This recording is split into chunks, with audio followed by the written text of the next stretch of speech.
Well, I think we should have a conversation about why the elite aren't facing consequences for actions.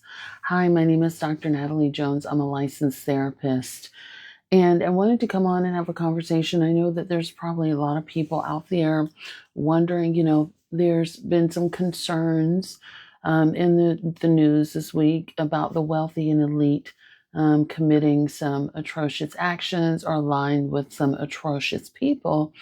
And so, why aren't they being arrested? Why aren't they facing charges like regular common folk like you and me would? And I have some thoughts that I'd like to share, and this is based on my experience as a licensed professional, working in two of the wealthiest counties in California as a mental health provider. Um, I did this for a number of years, and I worked very closely along with law enforcement.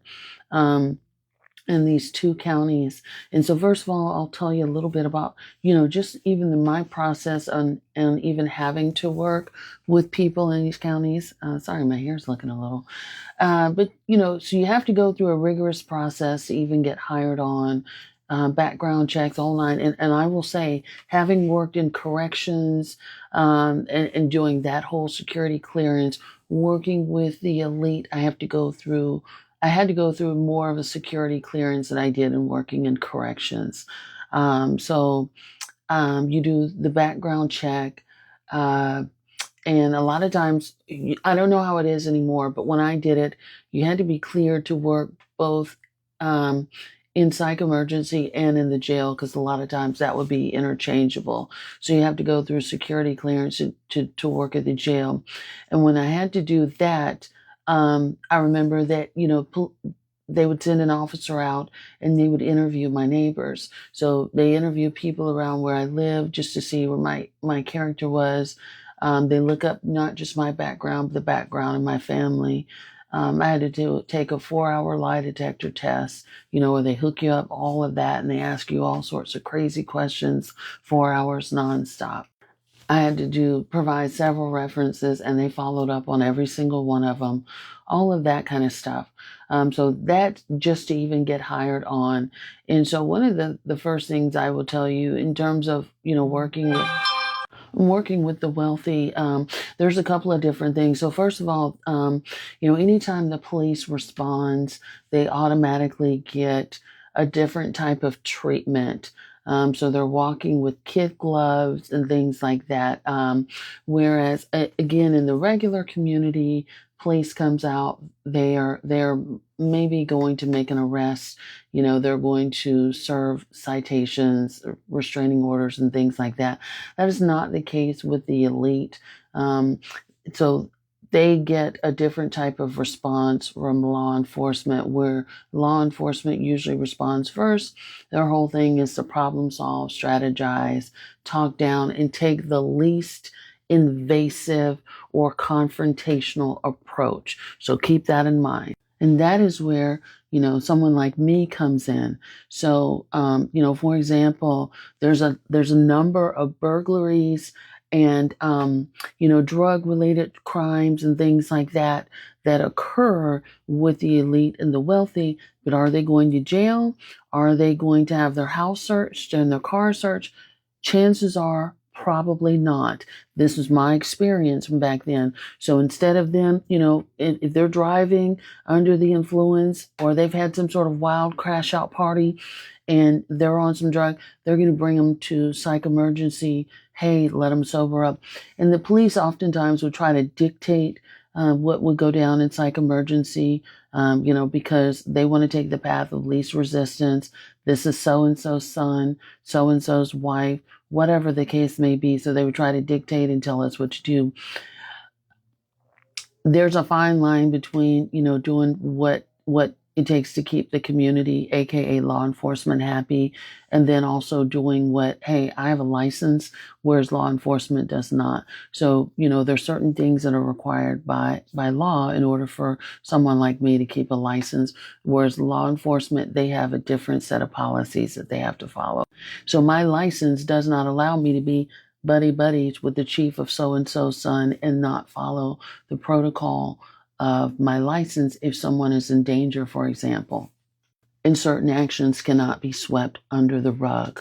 The liability is also different for law enforcement than it is for someone like me. So if I'm acting in good faith, I can't be sued, whereas law enforcement can.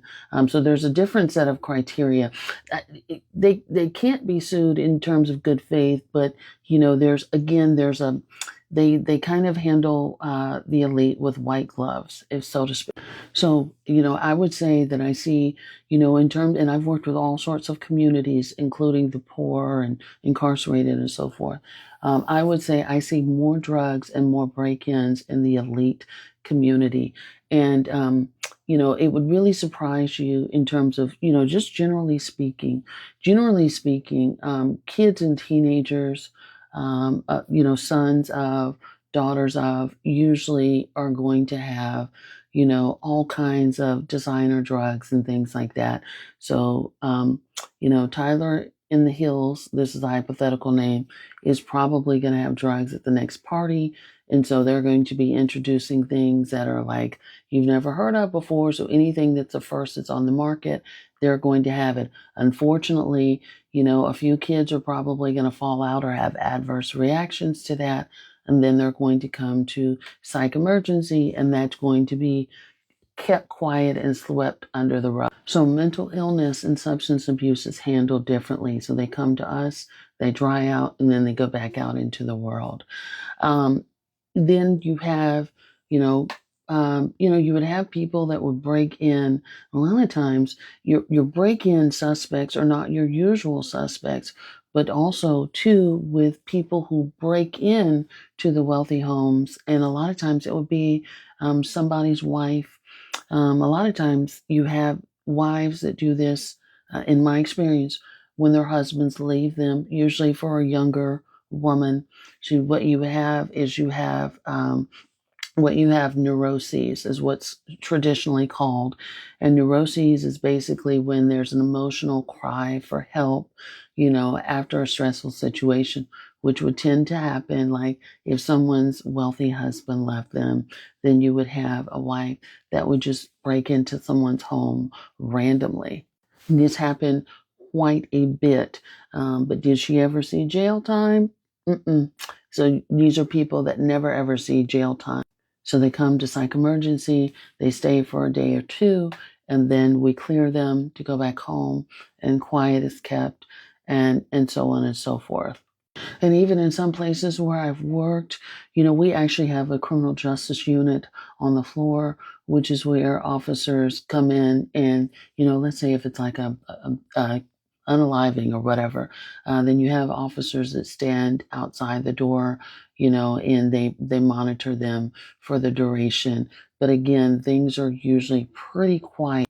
And that can go any number of ways depending on who it is. A good example of this was what we saw in the movie earlier last year or later last year, The Perfect Neighbor, which is how they were treating her with kid gloves. And, they already had the answer from basically the first interrogation and from all the bystanders. But they treated the suspect with kid gloves, and they released her, and she was able to go back out in the community for a while. So you see something very similar to that, if there's even charges that are brought up at all. So I'm going to sum all this up to say, because I'm running out of time, the law is not the law for the people who have means, which I think most of you know that. But I've actually seen how this works firsthand, with the elite and wealthy. And so I do think collectively, when we have something as big and atrocious as this, then this would warrant further legal actions. But again, I've seen all sorts of things, and also in working in corrections where charges don't line up and people skate by with barely a slap on the wrist, time and again. So anyway, these are just my thoughts. Let me know what you guys think. Thanks so much.